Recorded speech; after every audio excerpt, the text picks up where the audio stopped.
Greetings. This is the September webcast between Ocean Exchange and the Marine Technology Society. We're so happy to see you.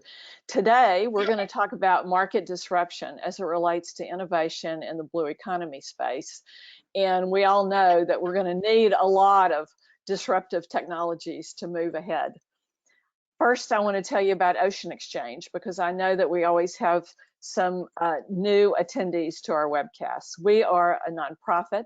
We are international in scope, US-based, and we only serve one purpose, and that's to help advance the adoption of innovative solutions for healthy oceans, resilient and sustainable coastal systems, and for zero emissions and the decarbonization of ocean transportation and goods movement. You saw in that first slide some of our major sponsors. You can go to oceanexchange.org to see the rest of them, and we could not do this without their help and support.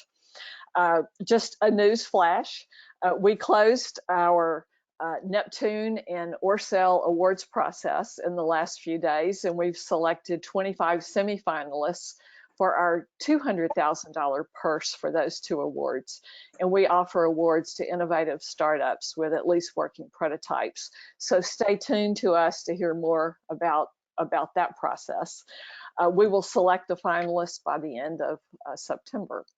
We also have an open collegiate awards process. And if there are any university students, undergraduate or graduate students on the call today, we invite you to go to oceanexchange.org and learn about those 3 awards, and that has a total purse of $45,000.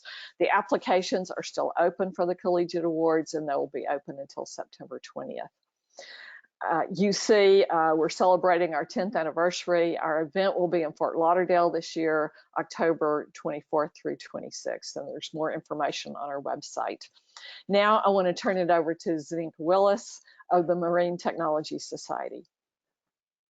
Great, thank you very much. And Millie, once again, great to be with you. We have another exciting topic for our audience this month.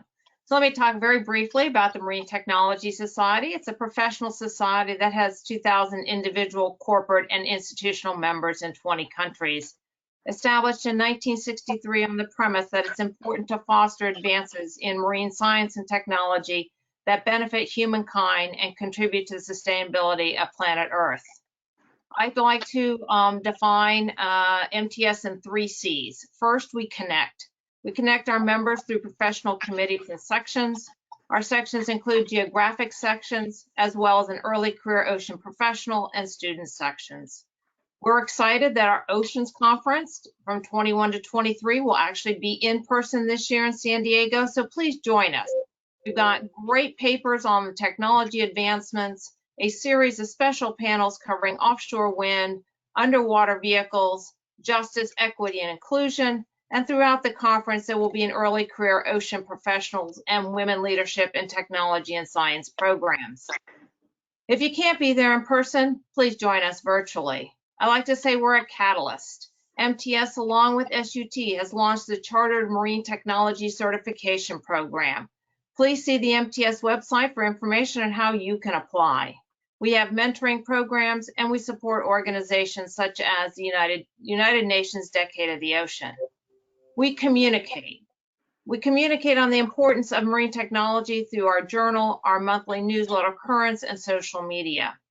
MTS is joined in support of the Ocean Decade that has been kicked off, and our June journal features the United States National Committee call on ocean shots and a number of commentaries from across the community. That journal is open to all, so please visit the MTS website for your copy. So let's get right to our panelists. So Ina, over to you for another outstanding edition of our Blue Economy webinars. Thank you. Thank you. Let me introduce you, Ina. Ina Ulanova is with Reservoir LLC, and she does some of her own consulting. And Reservoir is the firm that Dane Dunstan helped found. And Dane is our normal MC, and Ina is stepping in for Dane today. We're really delighted to have you. So there you go, Ina. I'm turning it to you. Thank you, Millie. I appreciate that. And thank you for having me on today's webinar. Today's webinar, we have Jax Kirtley and Jim Kostopoulos. We're very excited to have them on the topic of market disruption, engaging with the blue economy. Just to give a little bit of background, Jax Kirtley studies how strategy and technology evolve in early stage entrepreneurial firms, developing revolutionary and disruptive technologies. She's the co-organizer of the Wharton Technology and Innovation Conference, and she's a representative at large at the Entrepreneurship and Strategy IG of the Strategic Management Society, as well as a mentor at the University of Pennsylvania's Y Prize competition. Jim is the CEO of Global Oceans, and prior to that, he was the president and equity partner at an industrial products distribution firm focusing on supply chain integration and product management for global industrial clients. His earlier work included startup ventures and senior management with several manufacturing companies. So we're excited to have Jim and Jax. Thank you for being here. To kind of kick off with the word disruption and market disruption, at Reservoir, we believe that the key word within responsibility is response, and an appropriate response. At the core of leadership is disruption, and essentially every leader is always knowing that a crisis is just around the corner. So really having that response and proactiveness to move ahead and solve the challenges of tomorrow is really about what today's webinar is going to address.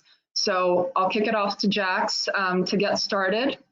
And thank you for being here. Thank you. There we go. So thank you for that introduction, and thank you to Ocean Exchange and Marine Technology Society for inviting me. I'm taking a bit of I'm going to start from a bit of a historical perspective on this. When we think of disruptive innovation in academic circles of entrepreneurship, we actually go back a little ways. Could you advance the slide, please? So if you go back to the mid-20th century, Austrian economist Joseph Schumpeter put a label on this. He called it creative destruction. And Schumpeter said that every 20, 30, 50 years, pick a number, there is this shift where new product and process innovations change the world, where these new innovations take over. And his phrase of creative destruction kind of gives you the tone of this idea that established firms and incumbents were going to be destroyed and replaced by these new systems. This was, to Schumpeter, a good, because he saw up to 50% improvement in efficiencies and processes. But to the firms that were already in place, this was the boogeyman. Creative destruction was bad. If you could advance the slide to the next, then we get to the end of the 20th century, toward the end of the 20th century, now we're starting to look at this in a different light. And this is something I think has a lot of positive potential for all of us. Clayton Christensen, an author and Harvard professor that many of you may have heard of, put out a book called The Innovator's Dilemma. And his research was looking at the hard drive sector, and he looked at these disruptive innovations, these new technologies that came in to the industry in a little niche, in a corner that the big companies weren't paying attention to. And these little technologies, in his case, they were technologically simple, but they aren't always. These new innovations would take root in a small corner of the sector, and then they would grow and improve, and they would get cheaper and better, and then they would take over and they would unseat the established incumbent firms that had been running the world or running their industry. And while that sounds like a bad, what Christensen's work did was turn the story, because what he said was, this doesn't have to be a bad. If you know they're there and you accept that they're coming into these niches, and they're not niches you want to go into, you're not going to make this product because it's not a niche that's fits to your strategy, but you know they're there and they could get stronger and they could grow and they could disrupt you, then you should pay attention. And this is what has changed in a lot of technology industries with the potential for disruption. Can I get my next slide? because what we're seeing is the established firms, the incumbents across all kinds of industries, absolutely including the blue economy, but from software to AI to hardware to energy to everything. We're seeing these firms investing in entrepreneurial firms, and we've seen an incredible increase in corporate venture capital money that's going in to support the growth and the development of these entrepreneurial innovators. The reason these firms are doing this is kind of twofold. On the one hand, they're listening to Clayton Christensen's advice. They're keeping an eye on what's going on. This is a way a lot of established firms have found to know what's coming up in new innovation and to be involved. Another thing they're doing is they're lining themselves up as potential partners or potential suppliers or customers and even potential acquirers. So we're seeing this growth because rather than seeing the disruptors, the young disruptors as the boogeyman, we're seeing the industry, the incumbents are seeing this opportunity in the disruptive innovators. Can I get my next slide? And the other way that established firms and industry organizations are keeping an eye and making this a positive is through incubators and accelerators. And I admit, you guys know this, maybe know this set of incubators better than I pulled these off of a relatively quick Google search of incubators and accelerators in the maritime industry. And quite a few of them claim to be the first accelerator that is specific to maritime. But we're seeing this growth in every sector where specific companies or industry organizations are creating incubators and accelerators to support entrepreneurial firms, to help them grow, to give them connections, which are key to being able to develop these firms, these new technologies, these new business models. But it also positions the established firms in a really good way. This way, when you start whatever technology you're developing, you develop it in a way that that fits well with our story. And this helps both sides, the disruptors and the incumbents, develop together.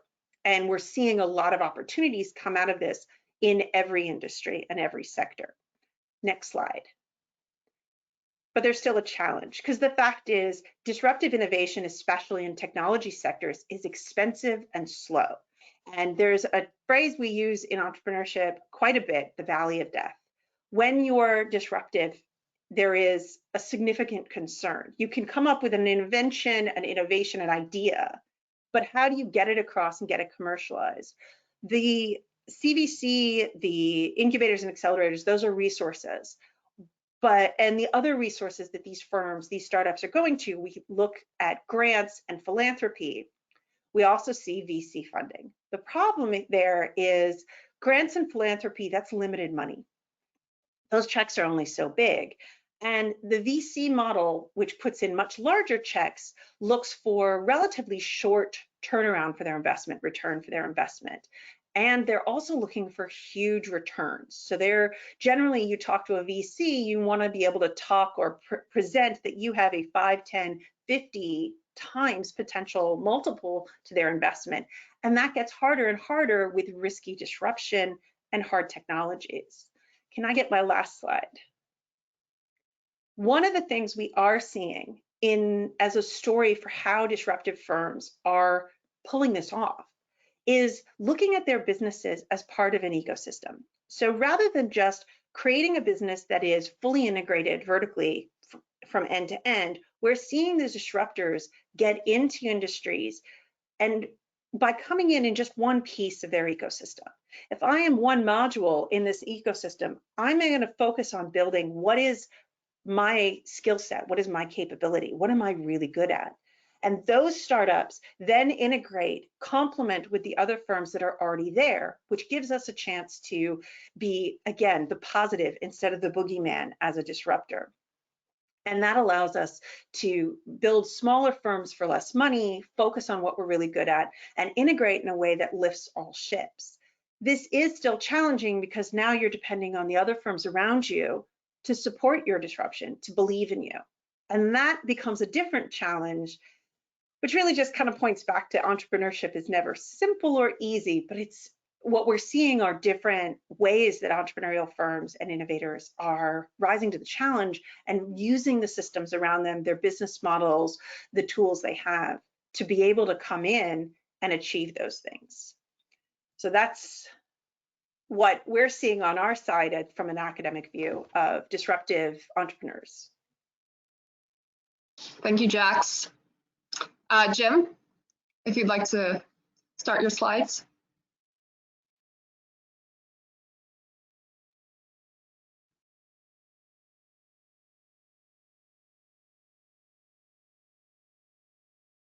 Jim, I think you're still muted. Sorry about that. Thank you for being here today. You can go to the first slide. Global Oceans is a 501c3 tax-exempt corporation located in New York City. As a nonprofit, we work with major philanthropic and corporate donor partners to support program and project development and operations, rather than solicit small donations from the general public. Our operating financial model is to generate ongoing revenue with management fees applied to the direct cost of project expeditions. And you'll see a little bit more about that in a minute. I'm going to talk about manned research vessels that support ocean science, which is our primary focus, as opposed to the emerging range of autonomous robotics and remote systems for ocean monitoring.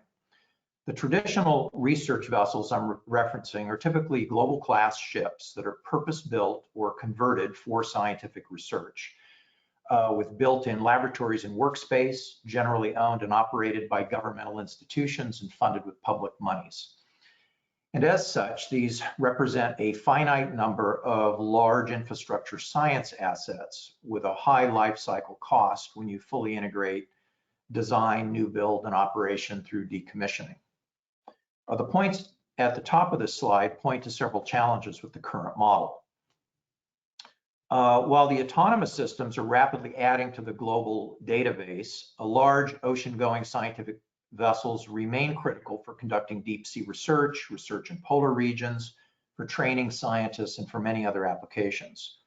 The Modular Adaptive Research Vessel, or MARV strategy, is an alternative to the legacy model that organizes an ecosystem of private sector resources to, as we say here at the bottom, deliver and operate on a demand basis a large scientific infrastructure resource in the form of global class manned research vessels, functionally equivalent to existing facilities, that is regionally deployable, globally scalable, flexibly scheduled, and internationally collaborative without new capital investment. Now I know that's a mouthful, but that's the core business model. And to clarify one term here, globally scalable here in this context refers to the physical numerical capacity of MARV vessels to scale to opportunities in need compared with a fixed pool of dedicated ships. Next slide. I'm glad that Jax mentioned Joseph Schumpeter, because another of his key concepts developed also in the early 20th century is that of invention and innovation, where invention is the development of a new technology or process towards solving a problem, and innovation, which refers to the first application of an invention for practical use. The MARV model applies the process invention of supply chain integration and business process outsourcing, which beginning in the 1990s was enabled by computing capacity, the internet, and advanced management software. And to some extent, our model borrows from the more recent shared economy business model. The application of these systems to adapting offshore energy sector ships, modular workspace systems, and global logistics networks for ocean science is the innovation. Very different from the legacy model. The third element of Schumpeter's concept is the diffusion of innovation throughout society, which in our case will accelerate as MARVs are successfully deployed for new scientific discovery. And we're working on several global scale projects now that will contribute to that objective. Next slide. So let's briefly look at some of the main components of the MARV concept and what makes this approach feasible. OSVs are primarily service the offshore energy sector, increasingly including the wind power industry. They are numerically plentiful, globally distributed, and can be time chartered with standard contracts. Their uniform configuration allows us to optimize the engineering configuration for use as scientific platforms. Next slide. We can do this by mobilizing modular laboratory, workshops, storage, and power systems on deck. Next slide.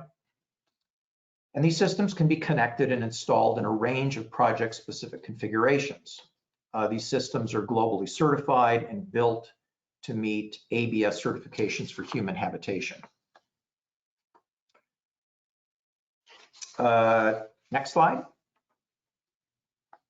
These interiors are examples of modular laboratories and facility workshops, which are standard with clean power supply and a controlled internal environment, whether we're working in the tropics or at the poles.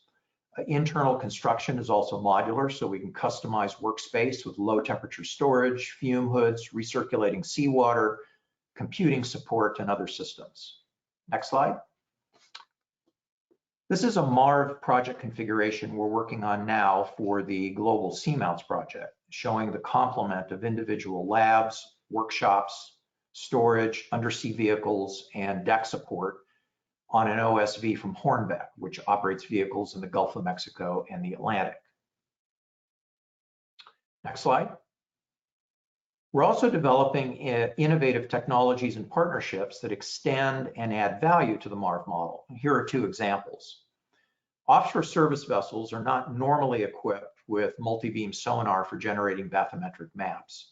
For projects where we don't already have detailed site bathymetry, we're working with a company called Saildrone on plans to deploy their autonomous gliders to generate high-resolution site maps in advance of a project. Design modularity also extends to a project with Oceaneering to build a series of ROV science modules that we've designed that can be readily attached to any of Oceaneering's 250 globally distributed workhorse ROVs, converting them on the fly to scientific vehicles. Next slide. And finally, let's look at three projects Global Oceans is developing that utilize and leverage MARVs as an integral component of each.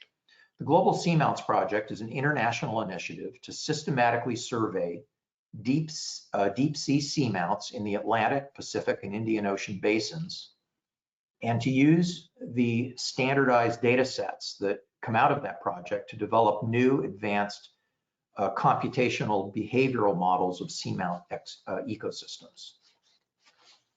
Next slide. Another project we call SASX is a proposed annual extension of the single-year International Synoptic Arctic Survey, or SAS. This project will track changes to important Arctic environmental data over time for climate models. This configuration puts modular lab clusters on the deck of a chartered icebreaker in this case. We're also working with a manufacturer of insulated portable structures to design a modular enclosure that will be attached over the science deck for polar cruises. Next slide. And lastly, we're partnering with Argonne National Laboratory in the US to design, build, and operate a series of atmospheric instrumentation suites called AIS to be focused on measurements over the Arctic Ocean for climate modeling and in the Indo-Pacific region for modeling poorly understood Asian monsoon systems that impact over 1 billion people on the planet every year. Next slide. This AIS observatory will deploy over 40 instruments to measure parameters that you see here from a newly designed set of modular systems on chartered MARV vessels. The instruments will incorporate edge computing and machine learning for adaptive instrument control in the field and data exchange through the cloud to high-performance computers over advanced non-terrestrial 5G networks for real-time modeling. Next slide. There's more information about MARVs and these and other projects on our website at globaloceans.org. Thank you. Thank you, Jim. So I'd like to open up the Q&A. Jax and Jim, I know that there was a question that you wanted to kind of share with each other before we kick it off to the audience. And just a quick note to our audience, if you do have a question, please put it into the questions section, not the chat, so I can ask our guests. I'll ask my question for Jim to start. I admit it sounded a bit it feels a bit like it was a setup that I started talking about ecosystems as a direction things are going, and a lot of what Global Oceans and your partnerships with all the firms you're working with to get these tools sounds like an ecosystem to me. It's very in a very traditional way, and I know that Millie and the committee did not plan ahead because they didn't know exactly what we were going to say.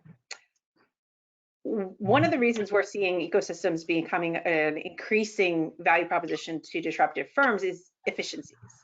You can reduce costs, you can focus on what you're good at. What your Global Oceans is doing is facilitating a lot of that. But I'm curious, do the firms that you're working with see this as an efficiency, or is there another aspect of what you're doing and in bringing these firms together that they're focusing on or interested in?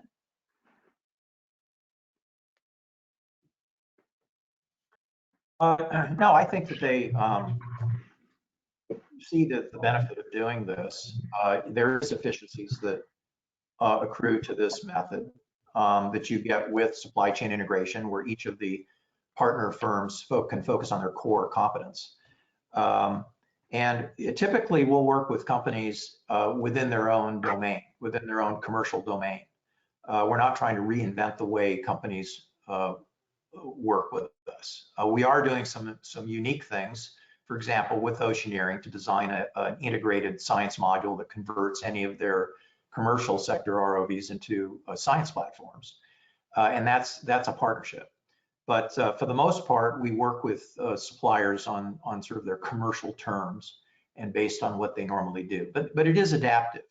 I think that a number of them are very excited about exploring new opportunities and as a way to get more involved in the ocean space and in ocean science in particular. Yeah, and I had a question for you, Jax. I was curious how new firms with disruptive models today are dealing with the issue of risk and perception of risk among customers, and especially the early phase, and with funders that may come up with deploying new technologies and new approaches. I think the first thing is admitting you're risky, but that sounds a little cliche. One of the things we're seeing a lot of that you look to a lot of disruptive innovations and technologies still have science to do and engineering to do, even when they start their firms. They roll out of all kinds of spaces, whether it's industry or academia or labs. And to help fund that research or that continuing research to get those ideas completed, you can use all kinds of resources. A big one is government grants. So programs like NSF, SBIR, ARPA-E, even, and I'm going to say it as well, programs like Ocean Exchange. One of the value propositions for innovators, for entrepreneurs of these programs isn't just the money. And in some cases, it's less the money than the stamp of approval. The due diligence that NSF or Ocean Exchange or ARPA-E does on a technology is a signal to everybody else that this is something that has validity, and even if it is still risky, that the science, that the people doing it are capable. So getting those grants from agencies and organizations that have more credibility from a science perspective, when investors and customers come in and look at that, they see, NSF has said these guys are on track. So even while it's still risky and we haven't gotten all the way yet, they haven't gotten all the way yet, that's a sign that somebody who knows more about the science than me has said they're doing pretty well. Another piece is really looking at doing partnerships and demonstrations or demonstration prototypes with established firms. One of the things that kind of pulls those two pieces together is when you get into phase 2 and phase 3 SBIR grants, there is an expectation that you have some in-kind work or partnerships with established firms or potential customers and suppliers. And by having those firms work with you on prototypes, on pilots, on projects within that development period, you are also demonstrating here's people that are more recognizable, that have more industry legitimacy than we have as a startup. and they're working with us, and that's their stamp of approval that helps as a signal. But the risk is still there, so that you can't erase it entirely. So we have a question for Jim from Kathy. So can you tell us more about how this can go beyond the research and really go to market your model? Well, the original conception of the model as we've envisioned it was to essentially contribute to expanding capacity for ocean science. I mean, that was the original motivation.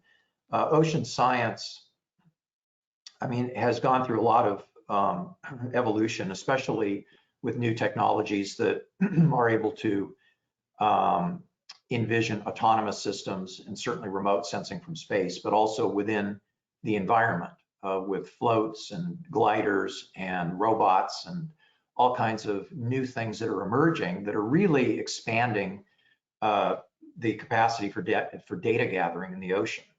So this was, you know, the MARV model was viewed as a complement to that. It wasn't meant to supplant necessarily existing resources, but to extend it and to expand it without large capital investments, because that's in fact one of the major constraints of expanding assets that are large and expensive, like research ships.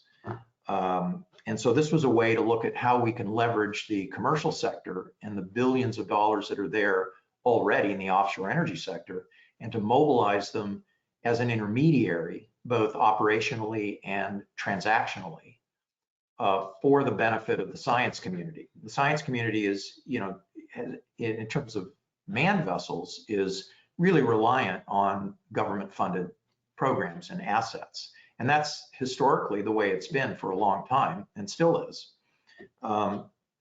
So in terms of expanding it beyond science, there are opportunities to utilize this platform. In fact, the use of chartered vessels like this, both for science and for other applications, is not really new. We didn't invent that. What's new here is the development of a business model that systematically organizes that concept and establishes best-in-class suppliers as a routine network and ecosystem, as Jack said, that we can leverage routinely, and we can make it economical, and we can optimize it, and we can use it as an ongoing resource rather than a one-off or an opportunistic strategy. So I'm not sure that answered the question. Was the question related to how we extend this to commercial applications? Go to market, yeah, commercial potentially. But I think you answered the question. Kathy, if you feel that Jim answered the question, you can send a message in chat. I have a new question for Jax. So the quote unquote valley of death has been a barrier to entry for ocean energy technologies. It appears offshore wind is becoming successful and wind cost of energy is becoming competitive. Do you see any changes in VC attitudes for other energy technologies such as OTEC when short-term paybacks are not realistic? So one of the challenges we have is really the schedule of VC. So VC gives you money, has a fund that lasts usually 10 years, and they're looking to get their return on that as big as they can. The challenge we have with energy, with maritime blue economy is actually twofold to that. One is the time scale. And where energy had a lot of challenges in the past was it took a long time for alternative energies like wind to become profitable enough that those returns from those firms were things that fit the VC model. Now, the wind energy sector is developed enough that new entrants into that sector are getting a return within the right amount of time, and they're getting enough of a chunk of profitability. So the part of it is the time, and then the other is kind of, can your business model return enough for the amount of money they put in to be worth them putting their money there versus putting it, unfortunately, in some Silicon Valley app that's gonna turn into a unicorn in 2 days. What we're seeing is a couple of changes on the VC side that are supporting improvements from, I guess, our perspective in this model.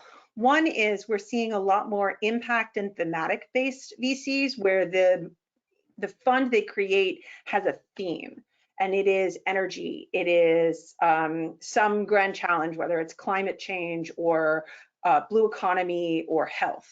And that it changes the story for where they can put that money. The money can only go to firms in those sectors. And that kind of takes away some of that monetary competition. The other thing we're seeing is new types of funds. So we're seeing funds that are pulling money from other places, that are creating longer timelines. So instead of a 10-year fund, we're seeing 12 and longer funds. We're also seeing firms that have these impact or thematic-based funds that are baking in the notion that some of the investments will actually get sort of shifted from fund one into fund two because of the expectation of those timeframes.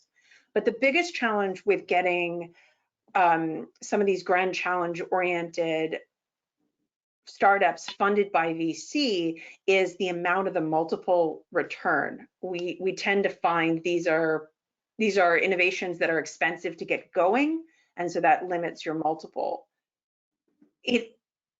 Fads help if you can catch them at the right time, but what we've seen in wind is as industries start to mature a little bit, they do fit the model better. So I think there is a bit of a maturity issue, and then it's going to come down to, are you still commodity as far as your returns to your investors? Thank you. Jim, we have a new question for you. And by the way, Kathy did say you answered the question thoroughly. So, so the next question that we have for you is, what do you see as the biggest barriers for underwater autonomous vehicles for entering and being a larger part of the market? So what are the biggest barriers that you see? For underwater autonomous vehicles? For underwater autonomous vehicles and becoming a larger part of the market. Well, initially power supply, which is usually from battery power, sometimes from solar power if it can come up to the surface and recharge, but mainly battery power. If you're talking about AUVs that are deployed for an extended period of time, I think was the initial challenge, but that's changing quickly. Battery technology is evolving quickly, and that's becoming, less of an issue, and they're becoming more useful. So the technology for sensing various parameters for lights, cameras, things like that, whatever you might want to do, is I think pretty much there for the deep ocean. I would say it's mostly a function of power supply in terms of really expanding it. Because the technology is relatively inexpensive. There are some large vehicles that are very expensive. They go very deep, and they can be in the millions of dollars. But some of the smaller technologies that are emerging now are, cost is being driven down significantly. But I think that combined with battery technology is really going to do a lot. Yeah, that makes sense. Thank you. Now passing it back to Jax. So we have Deborah in the audience. She says, it seems you're saying that there's social value metric to using grants. If so, do you have examples of how this metric is defined and weighted? And can you speak to the growth of blended finance? I don't have a metric calculus for you. What we've seen is we're seeing that signal, and unfortunately I don't have a way to give you a dollar value to it, but that in the same way that we see kind of badges for legitimacy across a lot of industries where you demonstrate, I got this award, we won this contract, we hold up our biggest or best named clients, and we use that as marketing. In many ways, grants are being used in a similar fashion. What they do for young firms, especially young technology firms who are going to be limited in how much of their IP they disclose, is they signal that someone who got to see a little deeper into our tech than maybe you as a total stranger get to, or as a new partner get to. Someone who's seen a little deeper in our tech and who has technical expertise of their own has said we're doing something viable and good. So it serves sort of as that stamp in a way that outsiders don't tend to get as much data as about the technology as like an NSF committee. So they do serve just that signal. It is not a signal that I've seen quantified anywhere because it's a very subjective signal, and but it does help as a stamp of legitimacy. From a blended finance perspective, what I'm seeing is everyone trying everything they can. I haven't seen anything yet, and I stress the yet, that demonstrates a clear model that we should all follow, but we are seeing growing stories, increasing number of stories where we are pulling from every source of money there is to pull that together. And if that is the story you use when you can't get a single check from one source to cover it all, and because you've got risk of technology and when you're still under development, and then risk of market, because disruptions sound great when we look back at them, but there are many attempts at industry disruption and innovation that were attempted but didn't happen. So the risk ends up being on both sides. That's where we get as many different pieces and unfortunately somewhat smaller checks to try to fund those programs. But I think that's going to continue, piecing them together from the various sources. That's great, thank you. Jim, question for you. Have you leveraged the use of commercial container ships to leverage data gathering, especially in the Pacific region, since your lab modules could go on very easy? Is it even possible to do? Well, container ships have been used for gathering scientific data. I think we consider them to be passive platforms because their purpose is to go from point A to point B and deliver goods. So they're not going to stop in the middle of the ocean and to conduct scientific research. So basically, on that type of a vessel, you're piggybacking on it. You can do things like launching weather balloons, for example, and you can do some things like putting sensors on those vessels.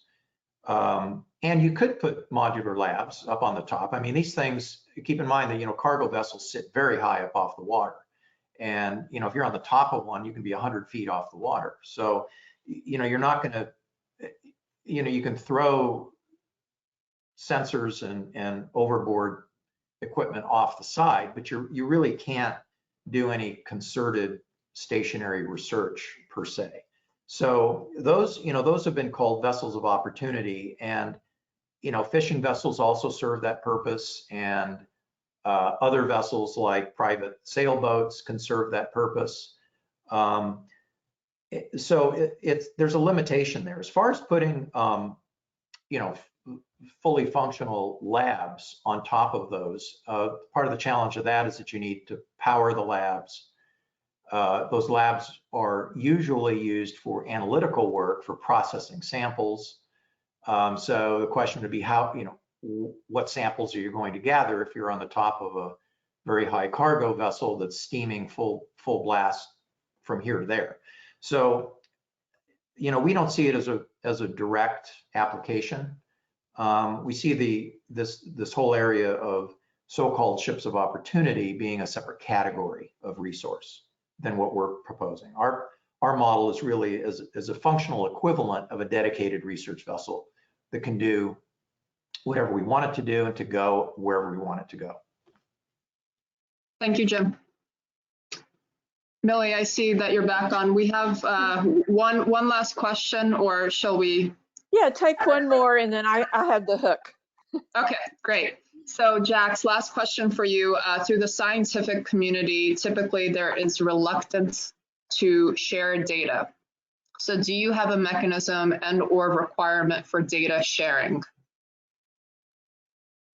I'm honestly not sure exactly what kind of data you're referring to. When it comes to the data on funding or the data on the firms, I'm not exactly sure what the questioner is asking. Right. Kathy, if you'd like, quickly just type in what type of data specifically. But I'm with financial data. So I mean, is there? From financial data, the figure that I showed is one of the good sources that I've seen for information about funding trends in not just in the US, but around the world in venture and also in private equity is PitchBook, which is one of several resources out there, but one that's actually the one that I tend to lean on because they work with the figure that I showed from that was the statistics on corporate venture capital trends.